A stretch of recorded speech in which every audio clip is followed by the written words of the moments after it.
Hey there, everybody. I'm Mike DeLisio. I'm Chris Yee. I'm Camilla Cleghorn. Today, we're going to be taking a look at a big game, both in size and in scope. We're going to be looking at Burncycle, coming from Chip Theory Games. This is a stealth game where you are playing as renegade robots trying to infiltrate an evil corporation of humans. I think you nailed it. Yeah. I think that's what's happening. Humans You're poker are evil. chips. That's right, yeah. Robots are poker chips in the future. You slide around. When you get down to it, we're all poker chips, Chris, in the game of life. All right, let me give you an overview of Burncycle. I'll try to keep it as brief as possible. Probably won't be very successful. Then we'll come back here and let you know what we think about it. Okay, here's a sample setup game for Burncycle. There's a couple of things I want to say right here at the beginning of this. First of all is that this is going to be a remarkably high-level overview. Please don't be looking at this as a how to play. That would take far too long in the scope of this review. Just giving you a high-level overview of this. Second thing I wanted to mention is that there are a couple of upgrades here, mostly in these brass mini figures that are magnetized and can stick to the chips. Normally, in the standard edition, you would just have the chips, but they look nice, so I'm putting them on there. Thematically, in Burncycle, you are playing as renegade robots that are trying to fight back against different corporations. So at the beginning of the game, you'll have to choose a corporation that you are trying to infiltrate. In this case, I have Need Chain, but there's a couple of other ones over here that you could also go against. Once you've done that, you're going to choose a particular mission within that corporation, and it's going to have a different level of complexity, and it can go from anywhere to 1 to 3 floors. Your winning the game kind of matrix is right here. It'll tell you what you need to do to complete each floor. If you complete all the floors and then have kind of the final objective met, then you've won the game. There's a couple of ways you can lose the game, either by gaining too much threat in the game, or if your command module, which I'll talk about in a second, ever loses power, you would lose. The other thing you're going to do is you're going to pick a particular captain for that game, and they're going to have some actions. They're going to determine kind of how the security detail is set up on the board, but that's getting into more detail than I'm planning to do here. So basically, thematically, that's what you're trying to do. The other thing you're going to do is you're going to pick a robot that you are, all right? So in this case, I just have Processor here as my robot, and then you're going to have a neutral good guy robot that you're going to be also controlling. Every player will have access to their character and the command module as it's known, and that is just a different robot that is flipped to the other side. So these are some other robots I didn't choose. Any robot in the game can either be played as an agent, or if you flip it to the other side, that is the command module side. So that's really kind of how that works. You'll always have your robot agent, and then there'll be one command module that you can also control in the game. All right, throughout the game, what you're going to be doing is a number of things. You're going to be routing power, which is basically spending power as a currency to upgrade your board. You might be upgrading one of your special powers like you see down here. Every robot has an innate power, but you can unlock other powers. There are 3 standard actions that every robot can unlock. You can get better dice if you like. So that's routing power. You can upgrade your or the command module's stats, basically.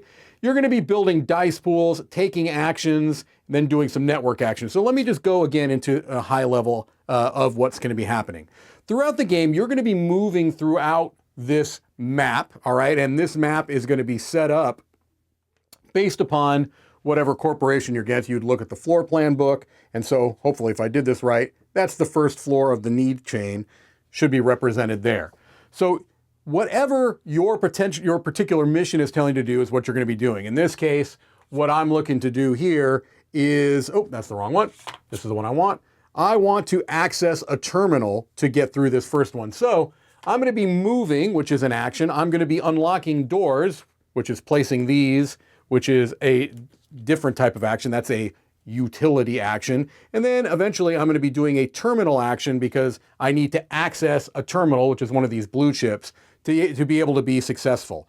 How am I going to do that? Well, I'm going to have a certain number of actions where I'm going to be building a dice pool and then rolling checks to be able to do the particular action. So when you build a dice pool, what you're going to do is you're going to look on your board and it's going to tell you a number of standard dice that you're rolling, and that's going to be based upon how much power you have. And if you unlock any dice through routing power, you can get some other ones. So in this case, I'd have 7 blue dice and 1 yellow die as my die pool. I'd go ahead and gather those up, and that's going to be the dice that I have to work with on this particular turn.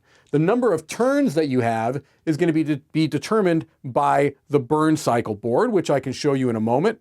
But just to tell you, I have 3 actions, and again, I'll show you that in a second. If I wanted to move, I would roll a certain number of dice, and the number of points that I get are going to tell me how many movement spaces I want to go. So if I wanted, let's say I was here, and I wanted to move 2, maybe I would roll these dice, and hey, I got 2. If at any point you roll blanks on these blue dice, you can spend 2 of them for 1 action point, or you can just save those like I would here because I have what I needed for a later action in that turn. So, hey, I moved here. Now I could take a different action to try to unlock this door by taking a utility action, flipping over one of these keypad doors and trying to fulfill some requirements or doing some brute force to kind of open up that door. If I had opened the door, I would come inside. Then I would have to roll a die because it's a surveilled room. It might bring a security unit in here. It might lock the doors behind me. It could do any number of things, most of them bad, quite honestly. And then I would be trying to get over to this terminal and taking a tech action, which is one of the other actions you can take to be able to access that terminal.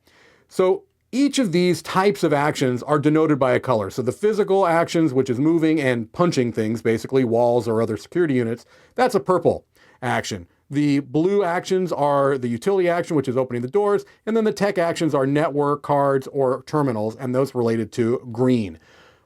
What does optimize mean? Well, let's head over to the Burncycle really quick and I'll explain it there. All right, this is the Burncycle board, and it's going to have the kind of the information for our command module and our Burncycle chips. So the number of chips down here are going to tell you how many actions you have in your turn. If you remember a moment ago, I said I'd have 3, and that's because there are 3 chips that the game started with. You can see those green spots there.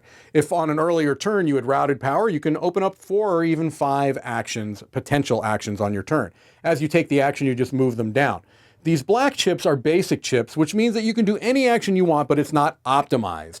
If you want to have an optimized action, so let's say, for example, I wanted to have a better move action or a better strike action, I could alter the Burncycle on my turn. If I, in my own supply or in our group supply, have access to a chip that corresponds to that color, I can replace one of the chips in the Burncycle with that potential color. Now I've got an optimized action, which means I have 2 action points already for a move action. So it makes it better. I don't even have to roll dice if I want to move 2 spots. I have an optimized purple physical action. If instead I put a blue chip there, it would be an optimized utility action. It would make opening doors easier. Or if I did a green chip, that would be an optimized tech action, which would make my terminal actions better. This kind of pink chip here is the captain's chip. That one you can replace, but you're going to take a hit. You're going to gain some threat because that's an action that's going to cause something kind of bad to happen. In this case, moving security units in the direction they face. You don't really want those security units moving more than they have to. But you could replace it if you wanted to take a hit on your threat, which I'll talk about in a moment. All right? So Burncycle board here is going to kind of track the number of actions you have, the type of actions, whether they are optimized or not. So once you have taken your actions, then you're going to do the network. And let's just keep it right here. I'll scroll up just a little bit because I want to kind of show you how the network works. That's going to be using the Burncycle board again and this network board up here. So a couple of things. This is my die. It's at a strength of 1. This is the corporation's die. It's at a strength of 1 as well. My little IP peg is right there, and these pings are the corporation pings that start up there. The network is going to be using these same chips that you use during the action phase to kind of track your movement on the board. So if it is a standard chip or a captain's chip, you're going to move 1 node. So I would move 1 node here. But let's say instead that this was a purple chip here. All right. On a purple chip, what I can do is I can go either until I hit a hub or that color node. So I'd have a couple of options with this purple chip. I can either stay in this first level and stop at that hub, which would allow me to bump up the power of my network die, which I want that higher. Or I could have instead gone, oops, and I'm flinging it around recklessly. I could have gone to the next purple spot, which if I went down, could take me all the way down here, because that would be the first purple node that I hit. All right, so I'd have that option. On a captain or a standard, I move one spot, so let's say I'd done that, and then if I moved here, I could either go to this blue node or I can jump down to the green node. This outer layer is going to, every hub is going to increase your network die level. The second layer hub is going to decrease the threat level, which I'll talk about in a moment. The third level hub is going to give you power for your robot. And the fourth level, if you can get all the way down to the core there, it'll let you do all of those things, and then you can place your peg at one of the open spots on the outer edge. So that is the network part of your turn. Then you will route power again if you wanted to unlock any upgrades. Then you degrade the burn cycle. Degrading the burn cycle is going to be a matter of rolling this yellow die. You'll roll it. In this case, it says 4. So you start at 1. There is no chip in 4, so you would cycle back to 1 and you would degrade the chip that is in that spot. When a chip is degraded, it basically means an action, you skip that action during the action phase of your turn. So you would likely want to replace that with another chip so that you would have an action there. However, if you instead degraded the captain's chip, that's great, because then you can replace it without any type of a hit to the threat in the game. All right? Once you've taken your turn, or every player has taken their turns in a multiplayer game, then you go to the corporation's turn. And the way that's going to work is going to be basically activating the security units, then coming back to this board. So let me just talk quickly about the security units. So when the security units activate, they're always going to have the same priority. The first thing they're going to try to do is pursue. So if there is a bot that is in their awareness that they can reach, they're going to go after it. They're going to try to punch them. They're going to try to hit them for whatever their level is in power. So these are all level 1 security units. If they hit one of our robots, we would lose 1 power. Then what they're going to do is they're going to try to investigate. So every security unit has a awareness level that's going to tell them how many spaces directly in front of them they're going to have an awareness. And then half of that number, in this case 3, is going to be their peripheral awareness, orthogonally around them. So if at any point on your turn you would kind of run past one of these, because this is a stealth game, you definitely don't want to like be around them too much. Let's say, for example, that you had kind of come into their awareness.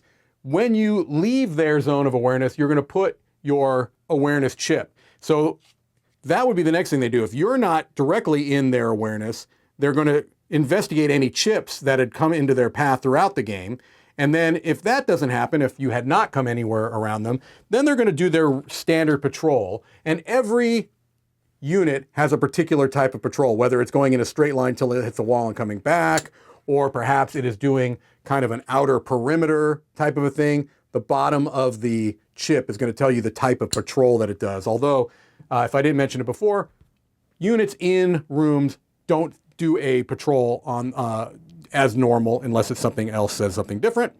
So that is going to be the activation of the security units. I'll jump back over to the network board really quick to show you how the pings activate and the threat. All right, activating pings relates to these red pegs that are on this network board. Activating a ping, if there is no ping on the board, the activation will just be placing one on that first hub.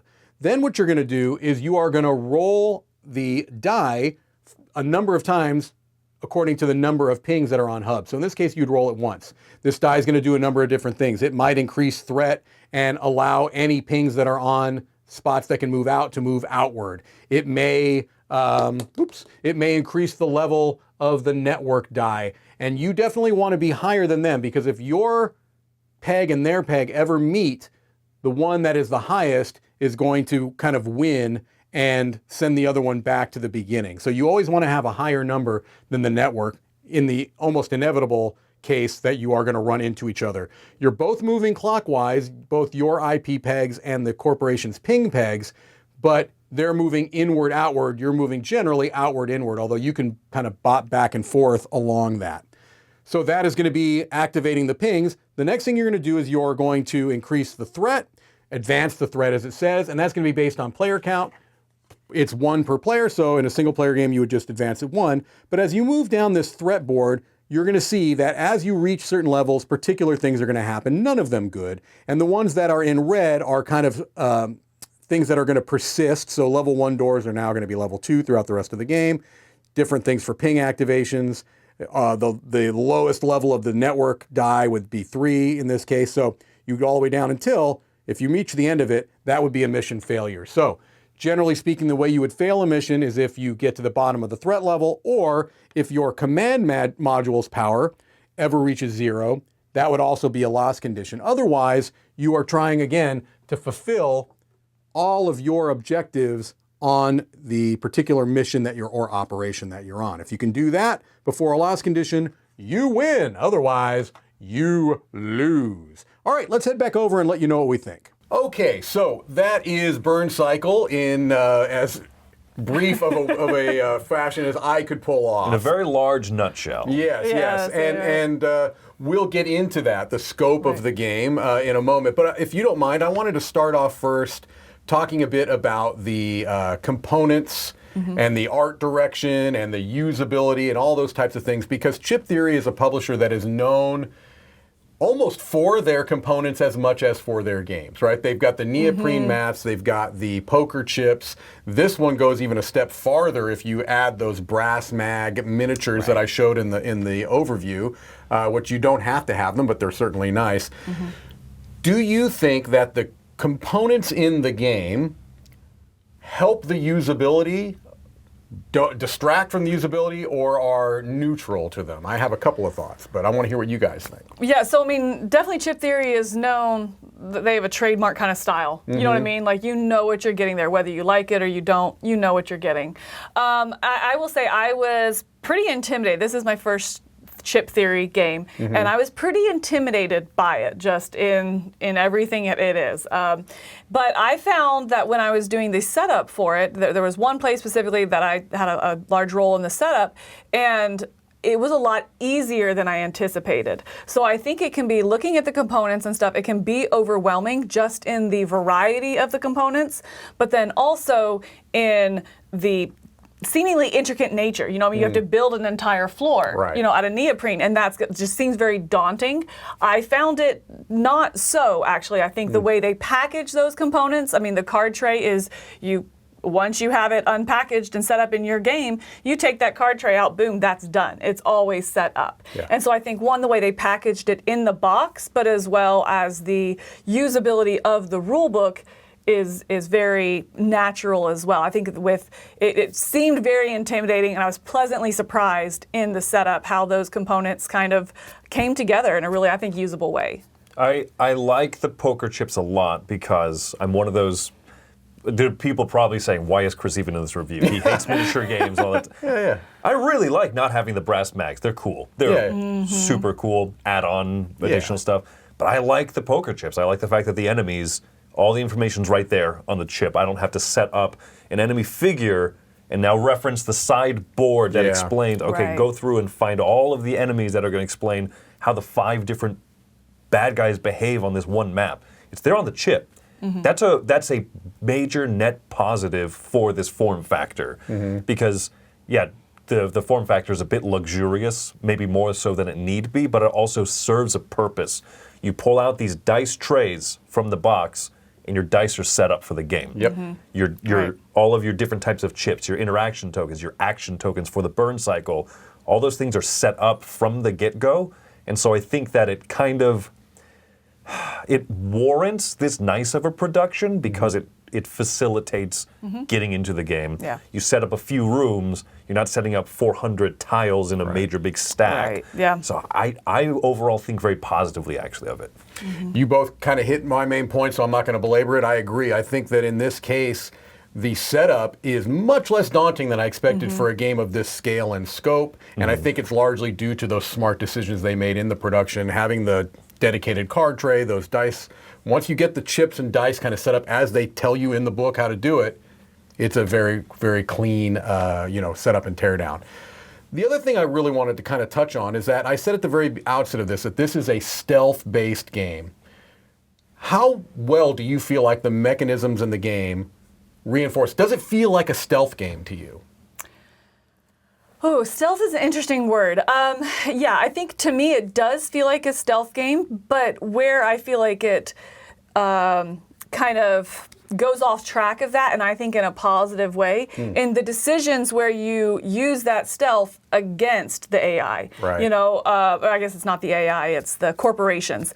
You know, there's times where it's stealth, but you want to be seen because you want to distract them, you want to pull them over here so you can sneak back out.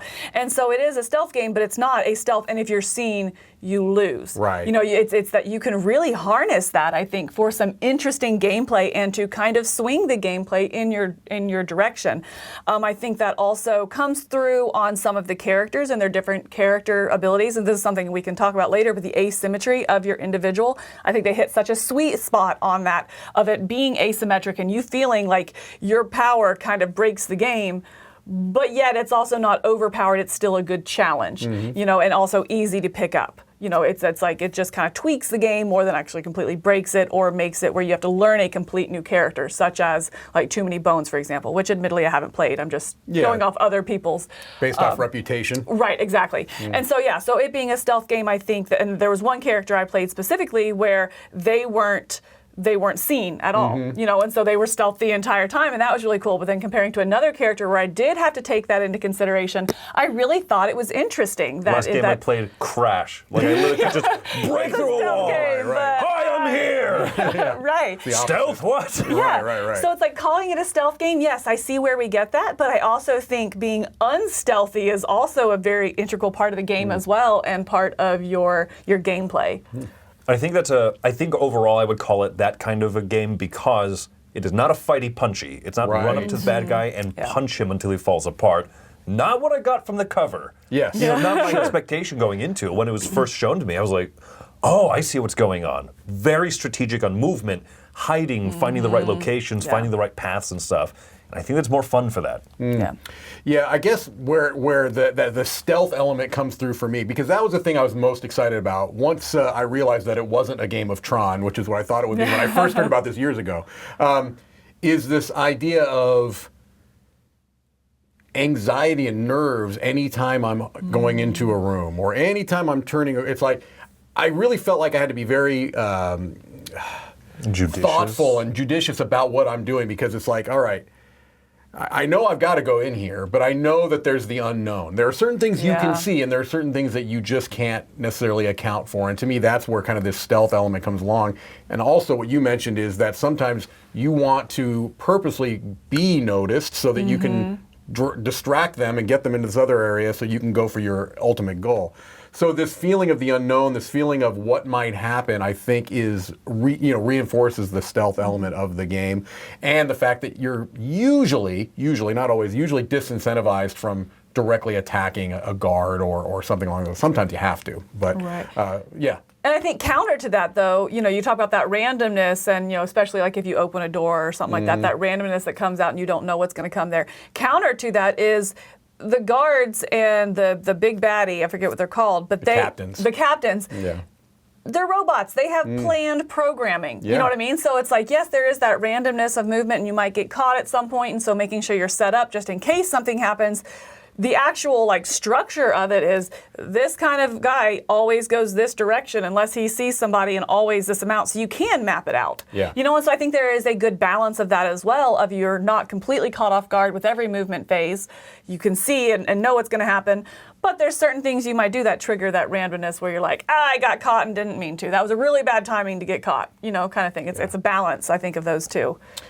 One other element I wanted to talk about, and we've been alluding to it, is that this is a big game with a lot going on, not just physically, but in the rule set as well. And that's also something that this publisher is known for. They don't tend to be, you know, entry-level games. They tend to be more lifestyle type games where you're going to play the game over and over again, especially if it's with the same group. You may, you know, really get more out of it. This asymmetry, trying out different robots, different command modules, the whole nine. Do you feel that the edge cases in the game are out of balance? In other words, to me, there's a couple of things that I struggle with when I'm trying to teach the game, and if it's been a while since I've played the game. And the first one is kind of how that perception works. When are they going to notice you? When are the guards going to notice you? Because you've got a straight ahead kind of awareness value, and then you've got a peripheral edge, awareness value. Will they notice you if you go through a door? How do the safe zones play into that? How do the hiding spots play into that? I find that element to be a little bit tricky to feel like I'm doing it right all the time. So that's kind of one. And the other one is kind of how the corporation works on the network board. Those are the two parts of the game that I feel like always trip me up. Do you feel like the rule set is too convoluted sometimes? I feel like maybe it is, but... I'll go first. Okay. This game is smoother than I expected. Okay. It really helps when someone mostly knows how to run the corporation. Because it smoothens out so many of those parts. It is the part of mental load in this game because your individual player turns, I think, are really smooth. I agree. That is my favorite part about this game, I think, is the fact that the player aid card shows you exactly what you can do, how to optimize the actions with the Burncycle. Your part of it is ludicrously smooth, I think, for a game that I expected not to be. Yeah. The corpo side or the corporation side is tougher, but they tend to follow certain principles. But yeah, when we last played, we had a question come up. Okay, how does it work here? Mike? Right. Even consulting the rule book. Right. Hold on. Let's go back. Yeah, there are edge cases that are going to come up. Right. That's just in a game like this where there is some AI element, which is kind of nice because it's also thematic to the game, right? There are certain things that they're going to do based on these patterns you've mentioned, but that is also going to sometimes lead to some edge cases. Right. How do we handle this? Now, thankfully, it is a cooperative game, which I think can sometimes mitigate some of that, because if it's a competitive game and there's, which one of the 3 or 4 of us is winning this game, those edge cases can feel a little bit more dire. They sting more. Yeah. So, I think my biggest hang up in this is where are the player aids. The player aid, the little cards that you get for the turn structure. One side is the turn structure, and then the other side is what are the different actions based on utility or movement. What does that incorporate, and if it's optimized, what does it mean? Those are fantastic. But where are the player aids for the symbols? Why can't I get that quickly? And I think when I compare this to other heavier cooperative games, and I'm thinking specifically like Spirit Island, Robinson Crusoe, it felt kind of the same, where even after multiple plays, I'm still having to consult the rule book. I think that's just nature of these more intricate, heavier cooperative games. This is one, even after those multiple plays, I am nowhere near comfortable teaching this game. So to your point of I don't know how, eventually, by 2 or 3 plays of those Spirit Island and Robinson Crusoe, I'm already kind of seeing okay, this is how I would implement this rule. Kind of already have that in mind of how I would teach this game. Burncycle, I have no idea at this point. I'm still in ground zero on how to teach it. It's because there are a little bit of edge cases, exceptions. Wait, how does this order actually does matter, because it does, a lot of things do come down to procedure and programming, and so if it is procedural and programming, these edge cases, where do they fall? That really matters. Does this action complete, or does this interrupt, or does that not? That does matter. And so because of that, I think it is a very difficult game to teach, and not one that I am looking to teach for a while. I think, so I'm very grateful that I didn't have to learn it from a rule book, that I didn't have to have my nose in that. I do think Chip Theory does have a good video where they walk through the tutorial system, and that is so smart. Because I played it once, and then I went and watched that, then I played again, then I watched more videos, then I did, there was a lot of back and forth, and I think that's necessary for this. It's an investment game. It is, very much so. No, please go. My smoothest play of this was solo. I used the Learn to Play tutorial. I'm glad you brought that up. I was going to, Okay. I think that's really good. I don't think it quite explains all of the stuff I kind of wish it did, or at least would point me to the direction of answering more of my questions, like what do the types of the walker chip who does the peripheral thing. I wish that symbol was explained a little bit more readily somewhere in there, so I knew how to operate it once the tutorial ended instead of hands off. But I thought the tutorial was really fantastic, and my smoothest play was solo because I had an idea of how to run things. and I didn't have all these edge case questions that like you did when we played it last year. Like, what happens here? And I was like, oh, I thought it was this. And that's how I did it when I played by myself. But having other people there ask those questions kind of makes you realize, oh, I was making an assumption here. Right. I wasn't actually sure. Kind of checks you on those rules. Yeah. You know, right. But if if you're one of those people that prioritizes kind of fun over exactitude, Yes. I think that you will brush some of those things off. Gotcha. All right, are we ready to just kind of come in with some final thoughts? Let's go with let's just go alphabetical order this time.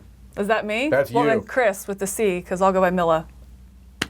Hey-o. All right, well, we can do I that. played that one. I'm going by Topher now. No, I'm just kidding. I don't mind going first. But No, either way. So okay. I am, man, this is a hard one to put an exact I number know, to. it is. Yeah, it is.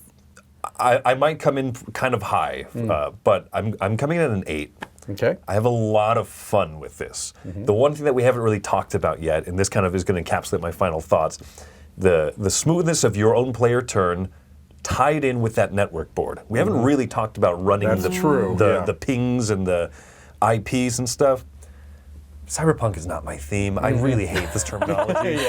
And this game is not full of it. Yeah. There's a few moments I go, what the heck is a ping? Right. Right? But once I figured out those little things, it was less of a hang up. But Yeah. I love that your physical actions, running around the board, breaking down keypads, smashing through walls if you're Crash, all of those things, the way that you set up your burn cycle, your action order, directly ties to this network board, which ties in that cyberpunk theme. Right.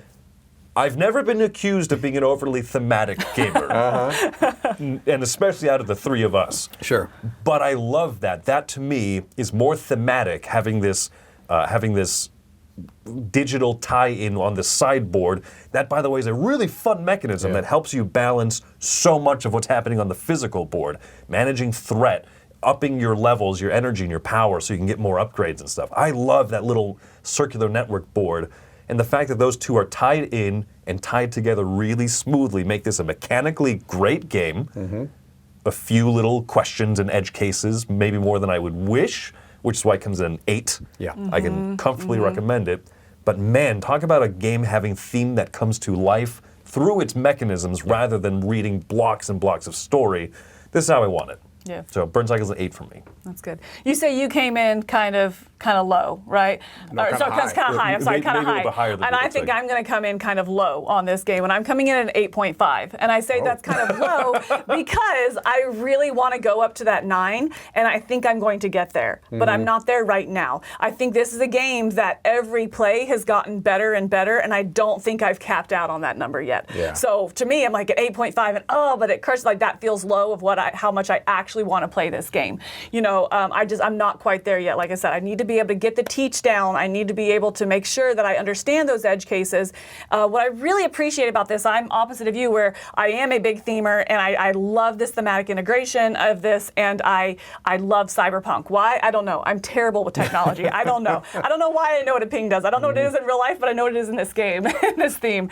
And I love it. And I love that this is one of those games that the more you understand the theme and you kind of get into it and you read what's going on, the gameplay makes sense. And those edge cases become less and less because you understand what's going on, not just mechanically in the game, but thematically as well. And I love that tie-in. And I'm seeing that more and more. It does reward multiple plays of it. And it is going to be more like that kind of a lifestyle game where you do want to get this to the table a little bit so you don't forget that integration. And so because of that, every play I'm liking it more and more. I was blown away by the brass mags. I think that they are so cool, but I was just as pleasantly surprised when I played without them how much they're not necessary. They're not. I want them, and I will probably always play with them because I have them and I think they are very cool. But I don't think it takes away if you don't have them. And I think that is really cool, and it just speaks to the game, and again, just the thematics that it's bringing in that. You know, my biggest hang-up is where are the player aids? And I know that they have said they're coming. You know, in the most recent Kickstarter, they just announced it. They are going to have player sheets. And that was a huge miss during the time. You know, I think that probably 3/4 of the time that we had to consult the rule book was for the symbology. You know, a player sheet until you kind of get that down, or to refresh if you haven't played in a while, is absolutely necessary. I'm glad to hear it's coming, but I feel should have already been here, honestly. So, but yes, but gameplay, thematic, the integration, the more I play it, the more I'm loving this game. And I'm excited to get it to the table more and more. So I'm coming at 8.5, but I can see that going up. Alphabetically, you should have been last. Milla comes after Mike. That's true. Oh, but now we it's blew Camilla. it. So, yeah, Start it over, Roy. Right, yeah, Start it over. we're doing our own version of the alphabet. We're doing the Burncycle alphabet. We're very closely aligned. I'm also coming in at 8.5, but that is, with some reservations. I have to say, there's a couple of things that I've mentioned. Those edge cases, I do wish was a little bit cleaner on how the AI, or I should say, we keep saying AI, but it really essentially is the guards, right? And the corporation kind of moves on their turn. I wish it was a little bit lighter, but they've done a lot of things that I think are good. They being chip theory, they've cut down the keywords tremendously from their earlier games. Too Many Bones and Cloud Spire specifically. The keywords in this are minuscule compared to those, and I think that's huge. It's still perhaps a bit longer than I personally tend to like games, but that's what this game is. It's not billing itself as a 30-minute romp. This is a game that, especially in a 3-floor, larger player count, 4 players, that's going to be a significant time investment. I will tell you, I probably prefer this as a solo game. It's good as a multiplayer game, but I really love it as a solo game. I feel like that's kind of where it shines because I love the theme. I like the integration of the theme with the game. I agree with you. I like the kind of two halves of your turn and how well they interconnect. So it's just really, really solid in that way. I'm also with you in the fact that I feel like even though I've played this, a fair number of times, I feel like I've barely scratched the surface. Yeah. And I'm still working through my teach, as you well know. I still feel like I have room to grow there. But I want to keep coming back. I am not even close to done with this game. I feel like it does a lot of things well, even with those caveats that we've all mentioned, I think. So, all right, there you have it. That is Burncycle. Until next time, I'm Mike DeLisio. I'm Chris Yee. I'm Milla Cleghorn. And it's the rise of the robots. Yes. Yes. Don't look at your Roomba so crossly. It's a lovely, lovely piece of equipment.